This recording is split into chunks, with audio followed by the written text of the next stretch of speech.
Bonjour tout le monde, c'est la séance 31 sur le cours en PHP. On continue directement donc avec la suite en fait des requêtes que l'on peut faire via l'interface PDO en PHP pour interroger une base de données SQL et notamment pour regarder un petit peu comment sécuriser tout simplement les requêtes que nous allons effectuer. Donc on va reprendre le code qu'on avait un petit peu précédemment, d'accord, avec la connexion habituelle, etc. On va se connecter au client MySQL, ça va me permettre surtout de pouvoir comparer après les données qu'on récupère. Et aussi pour vous que ce soit quand même plus lisible. Donc on va faire un FV Database et un simple select de tous les enregistrements de la table FV Clients. Voilà, comme ça on a tout sous la main ici.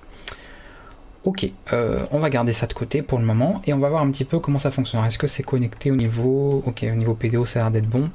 J'ai démarré mon serveur et le serveur MySQL. Donc à partir de là, et en tout cas ce qu'on avait vu précédemment, c'était une simple requête. Donc on faisait...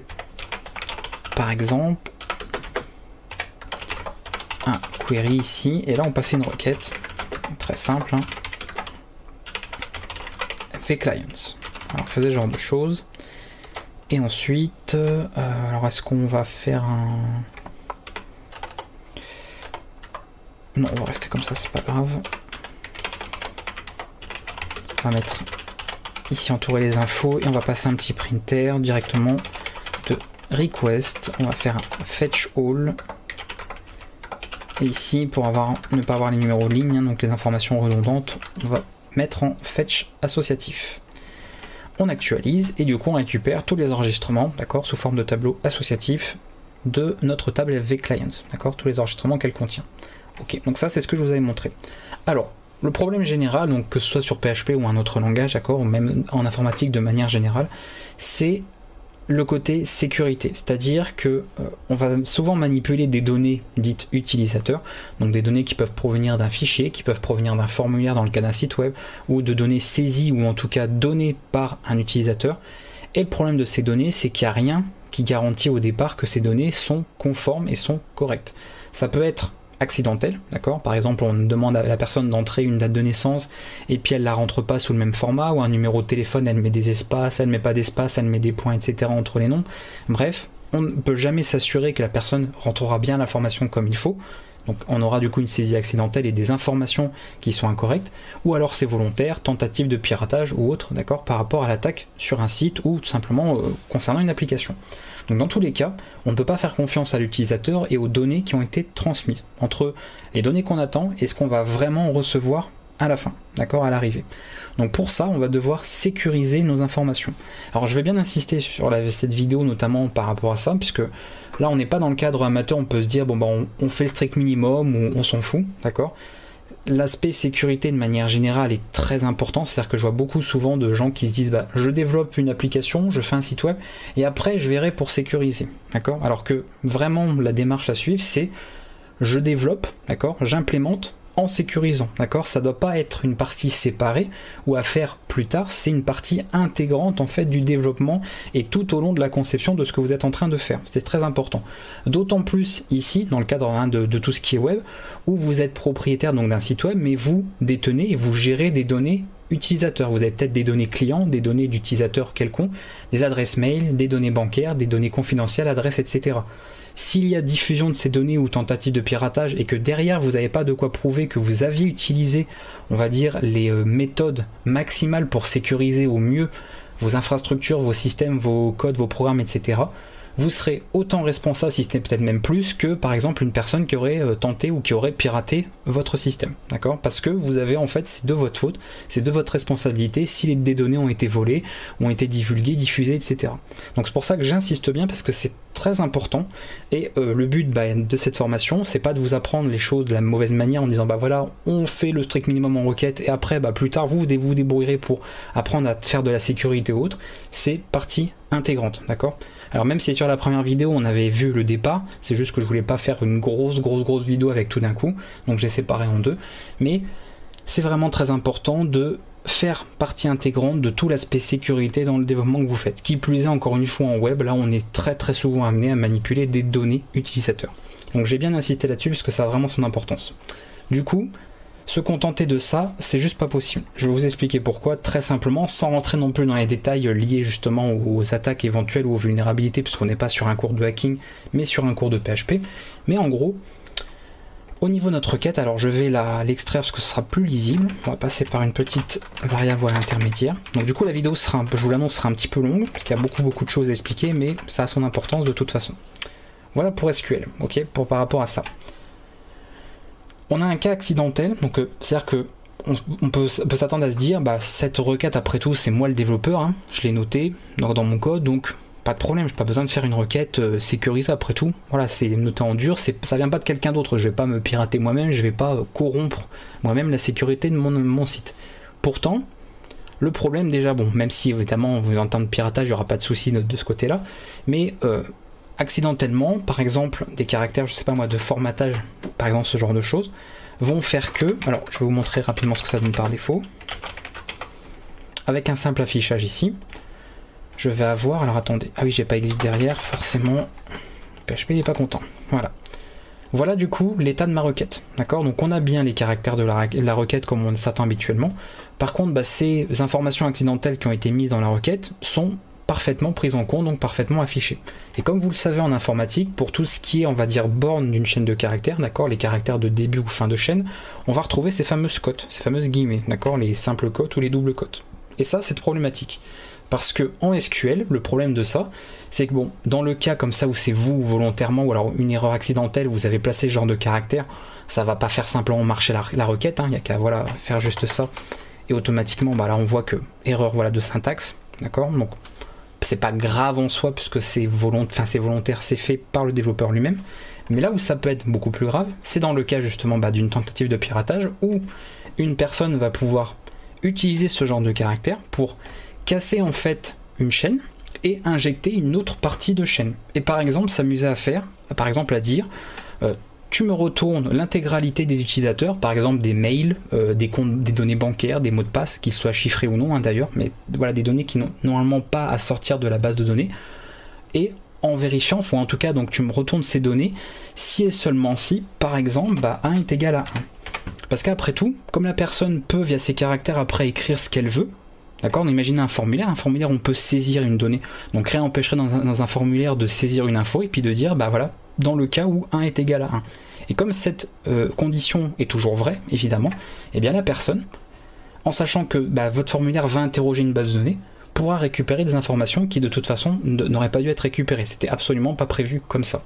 Juste parce qu'il y a justement cette non-sécurité sur les requêtes concernant bah, justement son formatage, d'accord, aussi au niveau des caractères d'échappement ici. Donc ça c'est un gros problème, et c'est ce qu'on appelle donc une attaque par injection SQL, d'accord, on injecte en fait une information dans une requête SQL pour changer cette requête justement et le comportement, donc en fait ce qu'on veut récupérer comme données, on va carrément changer justement la requête produite et du coup récupérer autre chose que ce qui était prévu, et très souvent bah, des données confidentielles, des données privées ou ce genre de choses. Donc le strict minimum, même si on va se contenter de beaucoup plus que ça, mais je montre parce que ça existe, c'est-à-dire qu'au début pour pallier à ce genre de choses, on avait une méthode par exemple, donc PDO ou même dans d'autres interfaces à l'époque, hein, quand on était dans des vieilles versions du langage de PHP, pour échapper un peu ces caractères particuliers. En gros de dire, on prend tout ce que tu as dans ta chaîne, on va l'entourer à nouveau de guillemets, pour être sûr voilà, qu'elle a bien été prise en compte comme chaîne, et on va échapper, d'accord, on va utiliser des caractères d'échappement pour tous les caractères comme ça, qui normalement délimitent des chaînes de caractères, pour éviter qu'ils soient interprétés. Donc, petite utilisation très simple, on va utiliser donc PDO, d'accord, donc l'instance de PDO, la méthode cote sur ici ma chaîne SQL, ok, je fais un exit et voilà ce que ça donne. Donc tout à l'heure on avait ceci, donc en gros, et là nous avons ça. La première différence donc c'est que toute ma chaîne a été entourée, vous voyez, de simples cotes, d'accord, si vous le voyez ici. Donc d'ailleurs je peux même, attendez, on va agrandir un tout petit peu encore, voilà, 200. Donc ça a mis des simples cotes autour de toute la chaîne, ça a bien entouré, et on a échappé tous les caractères en fait qui justement délimitent à la base une chaîne de caractères en informatique. Voilà. Du coup, on aura effectivement bien select étoile from FV clients qui sera gardé, et du coup la requête sera valide, elle ne permettra plus d'injection SQL. Donc ça c'est une solution, d'accord, on va dire la solution minimale pour justement éviter des attaques par injection SQL, mais Voilà, si on est un petit peu malin, on peut se débrouiller pour contourner certaines choses, c'est pas suffisant, et je vais vous montrer pourquoi cette méthode n'est pas non plus à privilégier, on va dire, en production ou autre. Alors déjà, cette méthode COT ne va pas fonctionner sur tous les pilotes de base de données. Par exemple, je crois que c'est ODBC qui est un bon exemple justement par rapport à ça. Cette méthode ne va pas fonctionner, d'accord, avec, donc ça ne fonctionnera pas. Alors je rappelle que le moteur, c'est tout simplement le système de gestion que vous utilisez. MySQL, Oracle, Microsoft, donc SQL Server, etc. en fonction. Donc selon les drivers, comme ils ont pour certains des comportements un peu différents, eh bien certaines méthodes qui ne fonctionneront pas, parce que c'est pas propre à SQL, c'est propre au driver en question. Donc déjà pas génial. En plus de ça, quand on utilise ce genre de méthode qui échappe, d'accord, et qui gère en fait la délimitation de notre chaîne de caractères, comme on travaille sur des caractères, il faut s'assurer du bon encodage. Alors nous, comme je vous ai moi en tout cas habitué, et c'est très important en informatique de toujours travailler en UTF-8 et qu'on a dès le départ pensé à mettre cette option, d'accord, au moins on travaille avec le bon encodage. Mais si le développeur a oublié par exemple de spécifier un bon encodage, pareil, du coup cette méthode COT elle sera complètement inefficace et que niveau sécurité du coup c'est 0. Donc ça existe, d'accord, sachez qu'il y a cette méthode là qui peut servir à échapper éventuellement des caractères, mais c'est pas l'idéal. Donc je vous montre parce qu'il faut quand même la connaître, il faut savoir que c'est là, mais dans l'idéal et surtout concernant PHP, parce que PHP a été conçu justement pour ça avec son interface PDO, on va pouvoir utiliser un autre type de requête qui va s'assurer et de la sécurité déjà des requêtes passées, ça c'est important, mais en plus des performances. On va pouvoir du coup améliorer, d'accord, la qualité, l'exécution en fait de nos requêtes SQL qui sont déjà quand même des traitements assez lourds. Donc pour cela, nous allons travailler ce qu'on appelle des requêtes préparées. Et je vais vous montrer un petit peu comment ça se passe au niveau syntaxe. C'est très simple à utiliser, d'accord, il y a quelques petites choses qui s'ajoutent au niveau méthode, etc. Mais c'est très simple à l'usage. Alors on va virer toute cette partie là. Ça on va le virer aussi, ici et ici. Voilà, ok, on va rester là-dessus. Ça on va le virer aussi. Voilà, pour cette information-là. Première chose à faire pour l'usage des requêtes préparées, c'est l'ajout d'une autre option, d'accord, pour la création de l'instance de PDO. Très important. Option que il y a certainement pas mal parmi vous qui ne connaissent pas, même si vous avez déjà utilisé PDO dans le passé. Cette option va permettre déjà d'utiliser des vraies requêtes préparées. Il faut savoir que par défaut, l'interface PDO simule en fait les requêtes préparées. Ce ne sont pas des requêtes préparées authentiques, elles sont simulées. Nous, on va s'amuser, enfin en tout cas, on va prendre en considération justement l'usage de vraies requêtes préparées en passant donc ce paramètre-là, donc cette constance attribute, alors c'est emulate prepare, c'est avec un S, si je me trompe pas, voilà, comme ça. Et on va passer ce paramètre à false pour dire non, tu n'émules pas les requêtes préparées. D'accord, c'est important. En plus de ça, cette option, donc, elle va vraiment gérer tous les cas. C'est-à-dire que là où le driver, donc moi ici en l'occurrence MySQL, fonctionne avec, mais si vous avez voilà, un driver compatible, c'est-à-dire qui gère de manière native, d'accord, qui prend en charge les vraies requêtes préparées, parce que c'est pas le cas de tous les drivers, pardon, tous les pilotes, ce sont des vraies requêtes préparées. Maintenant, si par exemple comme ODBC, si je dis pas de bêtises, qui lui ne gère pas, ne prend pas en charge justement les vraies requêtes préparées, ça ne fonctionne pas. Même si vous avez mis cette option, PDO se débrouillera toujours pour quand même voilà, utiliser les requêtes préparées. Donc soit il peut utiliser les vraies, à partir du moment où vous avez mis cette option à false, et si ça ne marche pas, il essaiera de les simuler. D'accord, dans tous les cas, en fait, vous n'aurez pas d'erreur, ça fonctionnera dans les deux cas. Donc je vous recommande de la mettre cette option, puisqu'au final, ce seront des vraies requêtes pour les drivers pris en charge et ce seront des requêtes simulées, ce qui est de toute façon le cas par défaut pour les drivers pour lesquels ce n'est pas natif ou pris en charge en tout cas par défaut. Donc au moins comme ça on s'assure d'utiliser le maximum des performances et d'utiliser des vraies requêtes quand c'est compatible. Voilà pour la partie configuration qui était aussi importante à voir pour préparer justement ces fameuses requêtes, pour voir en tout cas ce nouveau système de requêtes. Maintenant, comment se servir de ces requêtes préparées? Donc en gros, alors on va virer ça, on va le virer par la suite. Je vais faire une request ici et PDO, d'accord, donc mon interface, je vais utiliser la méthode prepare et je lui passe du coup ma requête ici en voilà. Donc je passe pas par une variable intermédiaire, on pourrait le faire éventuellement, mais là pas forcément besoin de s'embêter avec ça. Donc je lui dis donc, à ma connexion ici, donc à mon instance de PDO, tu prépares une requête, d'accord, celle que je passe en paramètre. Cette requête est prête, elle est stockée dans une variable, donc elle pourra servir pour plus tard. Dès que je vais vouloir l'exécuter, donc au plus simple, donc là comme je n'ai rien à faire entre les deux, je vais l'exécuter tout de suite, j'ai juste à passer par la variable sur laquelle j'ai stocké cette requête préparée et je l'exécute avec la méthode execute. Donc très simple en termes de nommage, on arrive à s'y retrouver. Et là du coup, si j'actualise, ça fonctionne comme tout à l'heure. On récupère bien toutes les informations de la base de données, comme avec le query de tout à l'heure, à la seule différence qu'on utilise une requête préparée, une vraie en plus avec MySQL. Donc c'est beaucoup plus performant, beaucoup plus optimisé en exécution, et c'est sécurisé. Pas de risque d'attaque par ingestion SQL avec des requêtes préparées. D'accord? Donc au moins là, il n'y a plus besoin de se soucier de quoi que ce soit par rapport au formatage de la requête. Ça pourrait être écrit de n'importe quelle manière. C'est soit la syntaxe de la requête est bon et dans ce cas-là ça passe, soit la syntaxe n'est pas bonne et il y aura une erreur de toute façon. Donc ça bloquera complètement l'exécution de la requête. Voilà, chercher le mot qui allait bien. Donc voilà l'usage d'une requête préparée, en tout cas au minimum, d'accord? On prépare la requête et si on n'a rien à faire de particulier derrière, on l'exécute tout de suite, d'accord? Donc ça c'est une requête SQL qui est très simple. Maintenant, quand on a une requête SQL, est-ce que c'est là que c'est intéressant, pour laquelle on va vouloir passer des paramètres, justement par exemple utilisateur ou autre, du genre, tu vas me retourner donc seulement la personne qui a pour prénom Coco, d'accord, cette information-là. Sans sécurité, hein, si on était sur une simple requête, on ferait par exemple, donc where client, first name, et on mettrait comme ça le nom, d'accord, directement. Donc ça, pas besoin de le faire évidemment, parce que nous on veut sécuriser justement ces requêtes et on se sert de requêtes préparées. Donc ici, on lui dit qu'on attend une information, donc on met un point d'interrogation. Ça c'est la méthode la plus classique, la plus simple. On lui dit voilà, on a une information ici qu'on va vouloir injecter par la suite. Donc c'est à nous de le faire par la suite. Et du coup, avant même l'exécution, d'accord, on va pouvoir utiliser une autre méthode. Donc c'est pour ça qu'il y a pas mal de méthodes à prendre en compte. N'hésitez pas à prendre des notes, hein, bien sûr, au cours de la vidéo, pour pouvoir injecter cette valeur. Donc là, vous voyez qu'il y a vraiment une différence entre le query. Le query, c'est l'exécution de la requête directement, ok, là il n'y a pas d'étape intermédiaire, ici c'est on prépare la requête, elle est en attente, d'accord, elle est stockée dans une variable, et après n'importe quand je peux l'exécuter. Et je vous montrerai un petit peu cet intérêt, parce que ça c'est un autre avantage des requêtes préparées, c'est qu'en plus de la sécurité, en plus des performances, on peut aussi du coup réaliser plusieurs fois l'exécution d'une requête en changeant entre temps ses paramètres, chose qui ne serait pas possible avec un query à moins de changer carrément la requête en elle-même, au complet, donc la variable qui la contient ou autre, donc ça, on devrait tout modifier. Mais je vais vous montrer un petit peu comment on va faire ici au niveau des données. En gros, là avec les requêtes préparées, on pourra exécuter cette même requête en changeant à chaque fois le prénom qu'on passe ici, en changeant le paramètre injecté. Donc pour ce faire, nous avons deux méthodes, on va commencer par voir la première.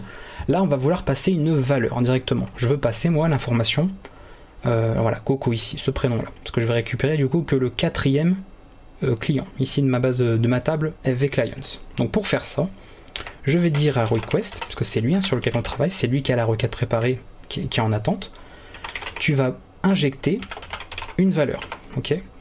Donc ça c'est ma méthode. Le premier paramètre qui est à prendre en compte, donc comme on a un seul point d'interrogation, on n'a qu'un seul paramètre, c'est le premier, donc on doit lui donner le numéro de l'identificateur. C'est le premier, et exceptionnellement, même si vous savez que la plupart du temps en informatique, la première valeur de quelque chose, le premier indice, ça commence à 0, ici, c'est une exception, ça commence bien à 1. Donc premier paramètre, donc je lui passe l'identificateur 1. C'est le premier paramètre de ma méthode, et le deuxième, c'est l'information, donc ici une valeur à passer, donc je vais faire ceci. Voilà. Donc on va résumer, parce que je vais essayer de pas aller trop vite. Donc je me suis connecté à ma base de données, pas de souci. Je prépare une requête, elle a un identificateur, d'accord, qui n'a pas de nom, donc c'est juste un point d'interrogation. Et du coup, avant même de faire une exécution, je vais devoir injecter une valeur à cet identificateur du coup inconnu, d'accord, ce point d'interrogation. C'est un seul et le premier, donc je mets un 1, et je passe ici en valeur ce que je veux, avec la méthode bindValue.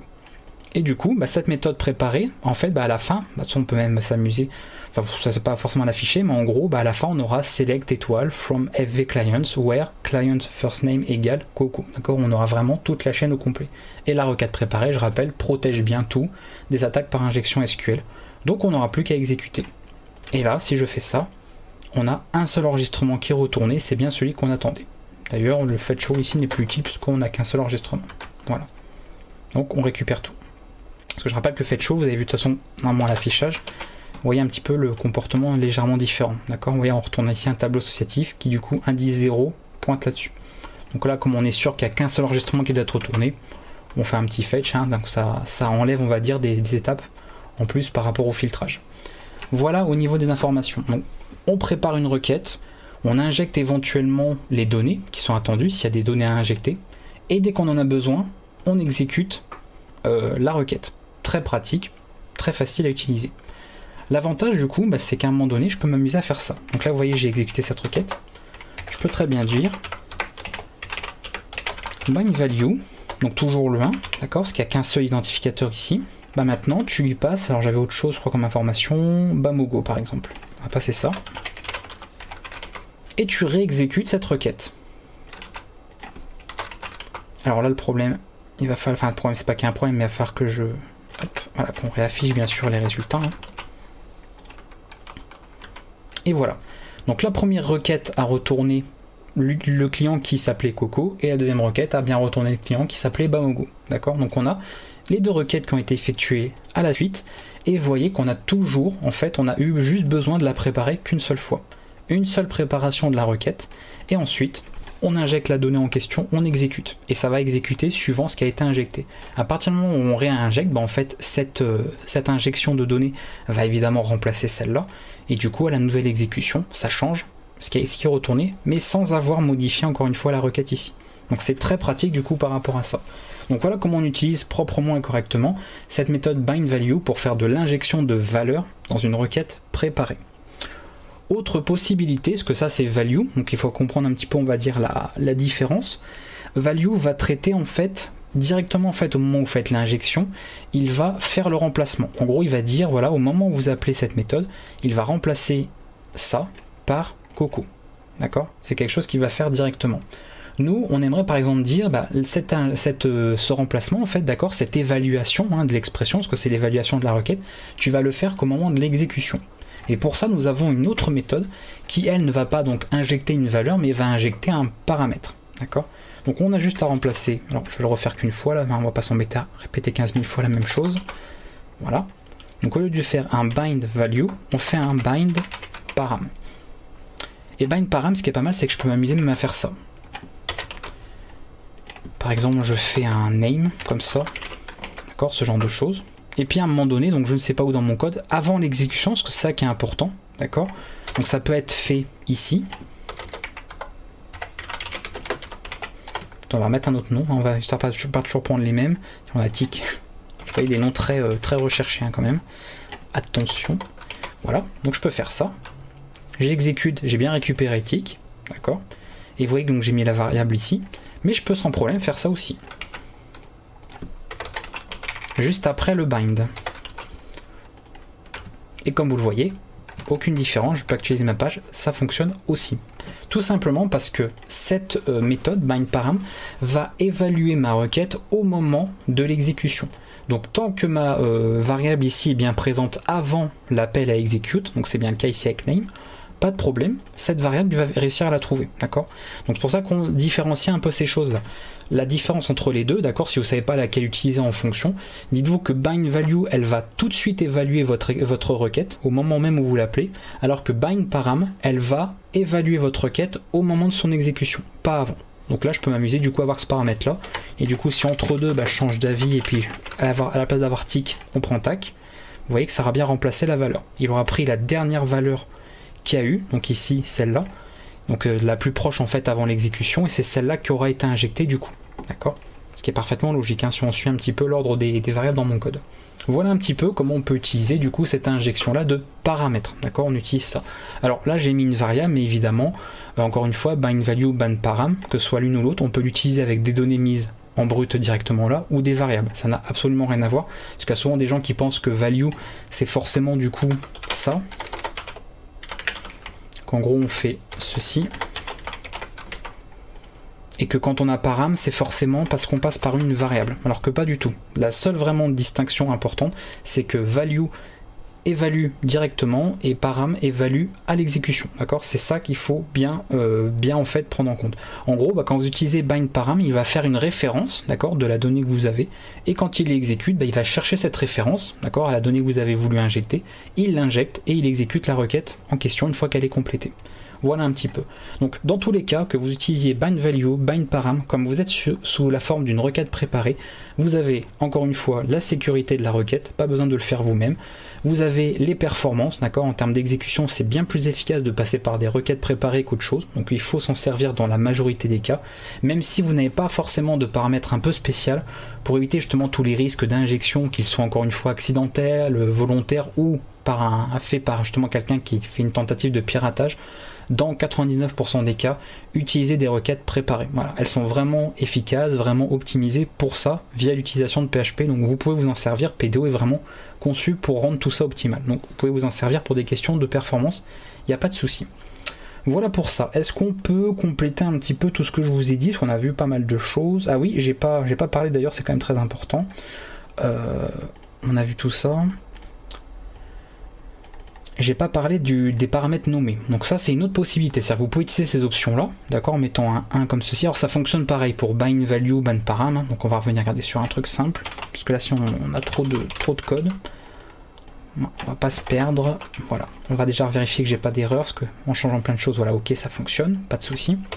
Si ça vous embête d'utiliser des points d'interrogation, vous trouvez que c'est pas très explicite, pas très lisible, vous pouvez nommer les identificateurs. En gros, on va dire, comme là j'attends un name, je peux très bien dire j'attends un identificateur comme ceci, d'accord. Par contre, ce qui m'embête, c'est qu'ils mettent name comme ça, comme si c'était un mot réservé. Je vais peut-être mettre first, voilà, je préfère. Parce que si c'est un mot réservé pour je ne sais quoi, ça va peut-être poser problème. Donc au moins je fais ça. Et là du coup, je nomme mon identificateur first name, en mettant, vous voyez, un 2 points devant, ça c'est important. Et la seule différence, c'est que du coup ici, vous devez le passer tel quel. Donc en gros, vous passez l'identificateur, donc au lieu de passer un numéro 1, 2, 3, 4, 5, etc. quand on a plusieurs valeurs, on passe ça. Et c'est, si j'actualise, c'est bien, vous voyez, F5, c'est exactement la même chose.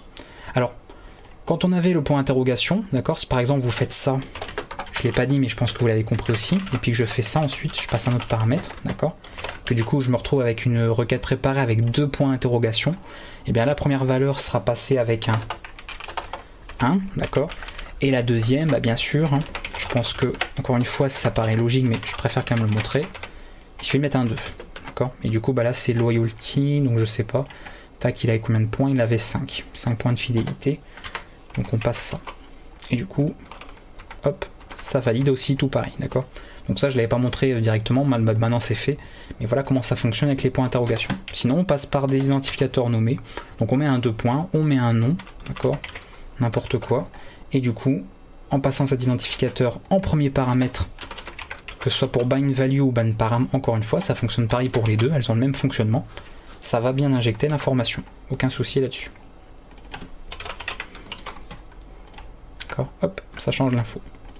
Voilà pour ça, et on va pouvoir terminer rapidement, parce que là j'ai pas complété au niveau des méthodes d'injection, au niveau des types de données. Si on veut encore rajouter un petit plus, on peut également vérifier le type de données à passer. Alors, c'est un petit peu déroutant, ça va être peut-être déroutant parce qu'entre le type de données PHP et le type de données SQL, il n'y a pas forcément toutes les mêmes similitudes. Mais en gros, bind value, bind param va gérer vos données par défaut comme étant des chaînes de caractères. Ce qui en SQL pose pas trop de problème parce qu'en gros SQL, si vous lui passez par exemple un âge qui est sous forme de chaîne de caractères, mettons 25 ans comme ça, si SQL derrière son champ, d'accord, si on regarde je l'ai ici, voilà, le champ de la base de données, admettons, si je fais genre describe fv clients, comme ceci, voilà, et que derrière on voit qu'il y a une information qui attend un int par exemple, et bien SQL va pas broncher, il va convertir en fait, parce qu'il pourra le faire, la string, la chaîne de caractères en int, et ça, 25 sous forme de chaîne de caractères, converti en int, ça fait ça. Donc pas de souci, le 25 ne posera pas de problème, donc ça va pas, encore une fois, générer d'erreur. Mais si on veut absolument s'assurer des types de données, on peut le faire également quand on fait l'injection via bind value ou bind param, en passant un troisième paramètre. D'accord? Alors mettons, moi je veux faire client loyalty, quelqu'un qui aurait, tiens, Monsieur Macron, allez, 100 points, on va passer PTS, voilà pour les points, PTS, quelqu'un qui aurait 100, et admettons cette valeur, je veux absolument m'assurer qu'elle soit bien prise comme un entier. Si par exemple, imaginez que c'est issu d'un formulaire, d'une variable entrée par l'utilisateur, qu'on veut être sûr que c'est traité comme un entier, pas comme autre chose, d'accord, admettons, et bien pour faire la vérification, je peux passer un autre paramètre, en mettant PDO 2 points, donc c'est une constante liée à PDO, param underscore, le type en question. Donc par défaut, c'est comme ça, d'accord? Si vous faites ça, ça revient à ne pas le mettre du tout, ok, ce paramètre-là. Et sinon, vous avez pas mal de choses. Vous avez le paramètre nul, qu'on retrouve en SQL ici, donc ça va. On a le paramètre bool, pour les booléens. On a l'entier pour un nombre, d'accord? Donc float, etc. Vous mettez en fait un int, ok, par rapport à ça, ce sera pris en compte, voilà pour le nom. C'est pour ça que généralement, c'est pas forcément utile, on va dire quand même dans la majorité des cas, puisqu'en passant sous forme de chaîne, SQL, je vous dis, ne bronche pas, puisque les nombres, convertir un nombre sous forme de chaîne de caractères en nombre réellement, voilà, nombre algébrique, il arrive à faire la conversion sans problème. Il retire simplement les délimiteurs de la chaîne et terminé. Il arrive à stocker l'information. Donc généralement il n'y a pas besoin. Après, s'il y a des cas où ça pourrait éventuellement être contourné ou cassé, ça peut être bien des fois de vérifier le type. Donc sachez que vous pouvez avoir ce type de paramètres là. Alors je vais vous les noter quand même rapidement pour les... Bien sûr, pourquoi je note des caractères messages, c'était en majuscule, voilà, c'est ça. Donc PDO toujours, hein, c'est le PDO 2.2 pour tous les paramètres. Et là vous avez du coup param nul. Alors la même chose, hein, voilà pour bool, et on va récupérer les autres. Donc str, ça c'est par défaut, hein. Voilà, donc ça, bon, si voilà, c'est par défaut, vous n'avez pas forcément besoin de le spécifier. Et ensuite on a int pour les nombres. Voilà, donc ça c'est des petits paramètres comme ça de données à injecter via bind value ou bind param, qui sont en tout cas intéressants à savoir et à connaître par rapport à ça. À passer, je rappelle, en troisième paramètre pour ces deux méthodes. Et voilà, je pense qu'on a fait le tour. J'avais noté, hein, de toute façon, grosso modo, tous les points qu'il fallait qu'on voie ensemble. J'avais fait une petite liste. Donc j'avais parlé des anciennes méthodes, les fonctions, enfin les méthodes, etc. à voir, les requêtes préparées, on a fait le tour. Et je devais vous parler... non, on a fait le tour de tout, apparemment. C'était tout ce qu'on devait voir ensemble par rapport à nos requêtes. Donc voilà, encore une fois, hein, pour clore un petit peu cette séance, qui, je vois que ça fait une demi-heure, hein, que je suis en enregistrement, donc au moins on aura fait le tour de tout, que ce soit l'aspect sécurité et l'aspect requête préparée. Donc vous savez tout le nécessaire concernant l'utilisation des requêtes via PDO. Donc vous voyez, bon, il y a évidemment pas mal d'autres choses en plus, hein. PDO n'a pas que ça comme méthode ou autre, on peut faire plein d'autres choses, mais par rapport à ce que vous pourrez faire, normalement avec ça déjà vous avez moyen d'exécuter toutes les requêtes qu'il faut, d'utiliser le pilote en question, d'avoir les bons paramètres. Voilà, ça collera pour pratiquement tous les scénarios, donc il n'y aura pas de problème. Mais si vous avez besoin de faire des choses un peu particulières, vous voulez en savoir un peu plus sur PDO, n'hésitez pas à voir sur la doc, il y a pas mal d'autres méthodes, pas mal d'autres choses qu'on peut faire avec. On n'a pas vu 100% de la classe PDO et de tout ce qu'elle propose, parce qu'évidemment c'est quelque chose d'assez conséquent. Mais en tout cas, au niveau tout ce qui est communication avec une base de données, moi je m'arrêterai là, puisque la prochaine vidéo, a priori, sera la conclusion de la formation.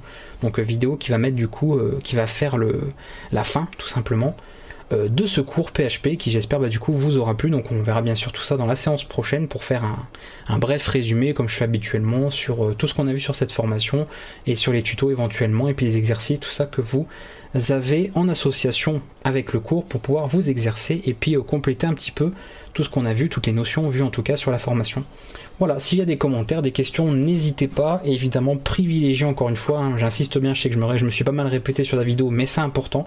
Dites-vous que si je répète beaucoup, c'est parce que justement j'ai vu beaucoup et trop souvent des erreurs faites ou des négligences, on va dire, concernant la sécurité par rapport à du développement web. Donc c'est très important. C'est pas une fois qu'il sera arrivé quelque chose, un vol de données ou autre, qu'il faudra se dire mince, j'avais pas pensé, j'avais la flemme de sécuriser mon site, et du coup je me retrouve au tribunal parce que oui, je suis responsable du vol des données qu'il y a eu sur mon site web. Donc faites attention à ça. On parle quand même de sujets très sérieux, très importants. Faites pas n'importe quoi avec les données des utilisateurs, et prenez dès le départ l'habitude de ne pas, encore une fois, séparer la conception de la sécurité. Voilà, on fait pas de la conception en informatique, quelle qu'elle soit, même dans le jeu vidéo, sans faire de la sécurité. Sinon, on sait qu'on est un mauvais développeur, et dans ce cas-là, il faut changer de métier, il faut changer de domaine. Je vous dis à bientôt du coup pour la prochaine séance, et n'hésitez pas dans les commentaires de la vidéo s'il y a des questions, des remarques. Je suis évidemment présent si YouTube pose pas de problème, parce que au moment où je fais cette vidéo, vous savez qu'il y a des petits bugs avec les commentaires, où je laisse des réponses à vos commentaires, et puis il y en a certaines qui disparaissent, mais bon, ça c'est la magie d'internet, hein, c'est peut-être des requêtes pas préparées, on sait pas. Bref, je vous fais des bisous à tous, et puis on se reverra du coup pour la prochaine vidéo. Ciao, à bientôt.